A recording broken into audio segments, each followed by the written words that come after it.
आज मैं आपके साथ ऐसा ज़बरदस्त मटर का पुलाव की रेसिपी शेयर करने जा रही हूँ जिसके बाद आप पुलाव को और चिकन बिरयानी को भूल जाएंगे। इतना ज़बरदस्त ये मटर का पुलाव बनेगा, खुशबूदार ज़बरदस्त, कि आप कहेंगे कि ये रेसिपी हमें पहले मिल जाती मटर पुलाव की। तो आप इसको बनाएं, ट्राई करें, अपने फैमिली फ्रेंड के साथ ज़रूर शेयर करिएगा। वीडियो को लास्ट तक देखिएगा, बिना स्किप करे देखिएगा। सबसे पहले हम लेंगे एक पतीली के अंदर ऑयल। इसके अंदर हम डालेंगे जिंजर गार्लिक पेस्ट, लाल की हुई प्याज, ब्राउन प्याज, काली मिर्चें, लौंगी, ज़ीरा, और इसके अंदर हम डाल देंगे 2 कप मटर। आप फ्रेश भी ले सकते हैं, फ्रोज़न भी ले सकते हैं। मैंने आपको फ्रोज़न करने का तरीका भी बताया है। मटर को 3-4 महीने तक मटर ख़राब नहीं होती। वीडियो के डिस्क्रिप्शन में मैं आपको मटर फ्रीज़ करने की वीडियो भी दे दूँगी, लिंक, आप ज़रूर देखिएगा। मटर को किस तरह फ्रीज़ करते हैं 3-4 महीने के लिए। इस तरीके से इसको हम भूनेंगे अच्छे तरीके से। अगर रेसिपी पसंद आए तो इसको लाइक, शेयर, सब्सक्राइब ज़रूर करिएगा, बेल आइकन पे क्लिक करिएगा। इसको अच्छी तरह हमने भून लिया। फिर इसके अंदर हम डाल देंगे नमक, 3 टीस्पून नमक डालेंगे। हम बनाएंगे 3 पाव चावल, बासमती चावल के साथ हम ये पुलाव बनाएंगे। 1 पाव चावल में 1 टीस्पून नमक सही रहता है, उस हिसाब से मैंने 3 टीस्पून नमक डाला है। देखिए इस तरीके से इसको मिक्स कर लिया अच्छे तरीके से।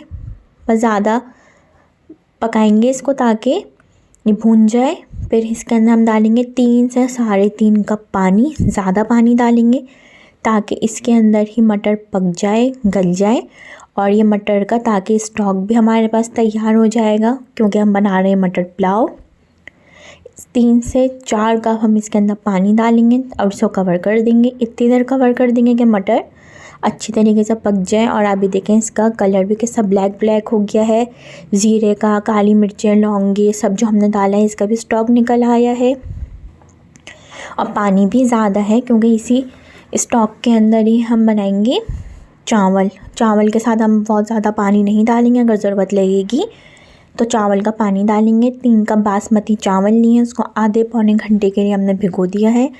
अच्छी क्वालिटी के बासमती चावल लेंगे और इसको डाल देंगे इसके अंदर और चेक कर लेंगे कि पानी की ज़रूरत है या नहीं है। अगर आपको ज़रूरत लगे तो आप पानी डाल सकते हैं। इस वक्त पे मैं डालूँगी 3 टेबल स्पून ऑयल। इस वक्त पे हम ऑयल डालेंगे तो उससे चावल आपके खिले खिले अलग अलग बनेंगे। मैंने चेक कर लिया है, मुझे ज़रूरत नहीं पड़ी। आधा कप पानी की ज़रूरत पड़ी थी तो मैंने चावलों के साथ ही डाल दिया। इस तरह कवर कर दिया है 2-3 मिनट के लिए ताकि चावल अच्छे तरीके से पकने लग जाए।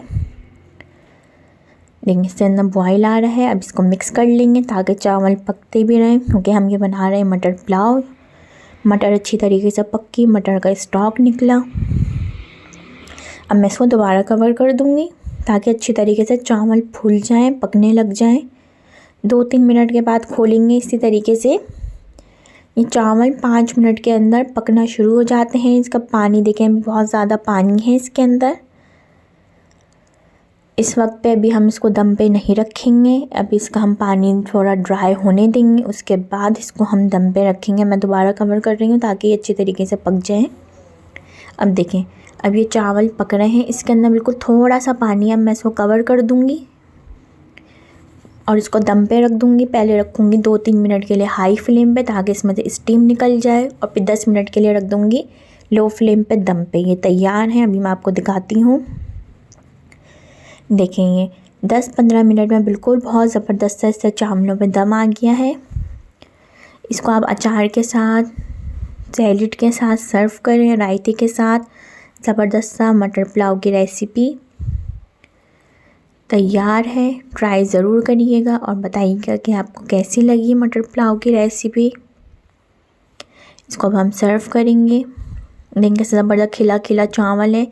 बासमती चावल लेने अच्छी क्वालिटी के, और आपके अंदर आखिर के अंदर ऑयल ज़रूर डालना है। इससे बहुत अच्छे खिले खिले चावल बनेंगे। ट्राई ज़रूर करना और मुझे बताना है कि आपको रेसिपी कैसी लगी। रायते के साथ, कचूमर सैलेड के साथ, अचार के साथ सर्व करें इसको और इन्जॉय करें ज़बरदस्त सी मटर पुलाव की रेसिपी। मैं यहाँ पे भी शेयर कर रही हूँ मटर की फ्रीज़ करने के तरीके की रेसिपी, आप क्लिक करके देख सकते हैं मटर को किस तरह फ्रीज़ किया जाता है।